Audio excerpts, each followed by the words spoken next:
Hi weavers, welcome back to my channel. Please నా channel ఎవరైనా subscribe చేసుకోకపోతే subscribe చేసుకోండి, బెల్ బటన్ని ప్రెస్ చేయండి, లైక్ షేర్ కామెంట్ చేయండి. లైక్ చేయడం మాత్రం మర్చిపోకండి.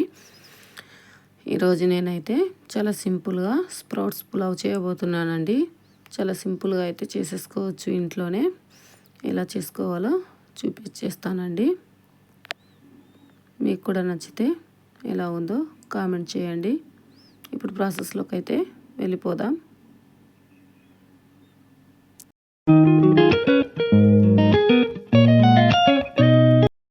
ముందుగా ఒక బౌల్ పెట్టుకొని అందులో ఆయిల్ వేసుకోవాలండి. ఆయిల్ వేసేసుకొని ఆయిల్ బాగా హీట్ చేసుకోవాలండి. ఆయిల్ బాగా హీట్ అయ్యాక ఒక 3 పచ్చిమిర్చి, ఒక కప్పు ఉల్లిపాయ వేసి బాగా గోల్డెన్ బ్రౌనిష్ కలర్ వచ్చేంత వరకు ఫ్రై చేసుకోవాలి. ఇందులో అల్లం వెల్లుల్లి పేస్ట్ వేయాలి 1 స్పూన్. ఇది కూడా బాగా పచ్చివాసన పోయేంత వరకు ఫ్రై చేసుకొని తర్వాత టమాటా యాడ్ చేసుకోవాలండి.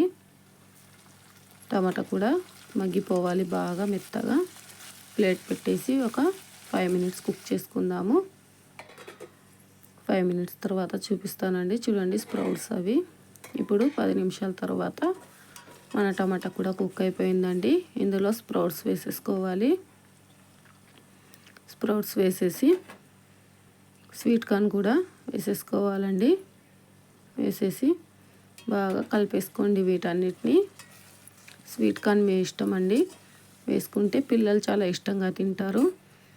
ఇప్పుడు దీన్ని కొత్తిమీర యాడ్ చేసుకోవాలండి. కొత్తిమీర యాడ్ చేసేసుకొని బాగా కలిపేసుకోవాలి. ఇప్పుడు వాటర్ వేసుకోవాలండి. నేను 1 గ్లాస్ రైస్ తీసుకున్నాను కాబట్టి 1.5 నీళ్ళు తీసుకుంటున్నానండి. ఇంకొన్ని వేస్తానండి. ఇప్పుడు దొడ్డుప్పు అండి. ఇప్పుడు బాగా కలిపేసుకోవాలి. మనకి ఏసర్ రావాలండి వచ్చేంత వరకు. చూడండి మన ఏసర్ అయితే వచ్చేసింది. రైస్లో మొత్తం నీళ్ళు వంపేసి ఇది బాగా కలిపేసుకోండి. ఒక్కసారి అయితే బాగా కలిపేసుకొని మూత అయితే పెట్టండి. మూత పెట్టేసి మధ్య మధ్యలో చెక్ చేసుకుంటూ ఉండండి. మూత పెట్టేసిన తర్వాత చూడండి ఇప్పుడు నీళ్ళన్నీ అబ్జర్వ్ చేసుకుంటుంది.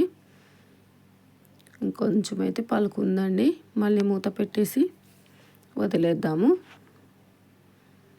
చూడండి ఇప్పుడైతే తీసేస్తున్నాను మూత.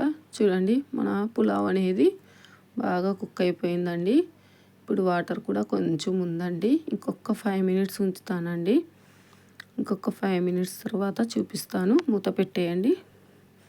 ఒక 5 మినిట్స్ తర్వాత చూడండి ఇంకా మన పులావ్ అనేది రెడీ అయిపోయిందండి. ప్లేట్లోకి అయితే తీసేసుకుందాము. ఇలా అప్పుడప్పుడు హెల్తీ ఫుడ్ తీసుకోవాలండి. ఈ జనరేషన్లో అంతా బయట ఫుడ్కి అలవాటు అయ్యారండి. మనం పిల్లలకి ఈ విధంగా చేసి పెట్టామంటే హ్యాపీగా ఇంట్లోనే తినేస్తారండి. మీకు కూడా నచ్చుతుంది. ఎలా ఉందో కామెంట్లో తెలియజేయండి. నా ఛానల్ని అయితే సపోర్ట్ చేయండి, లైక్ చేయండి అండి.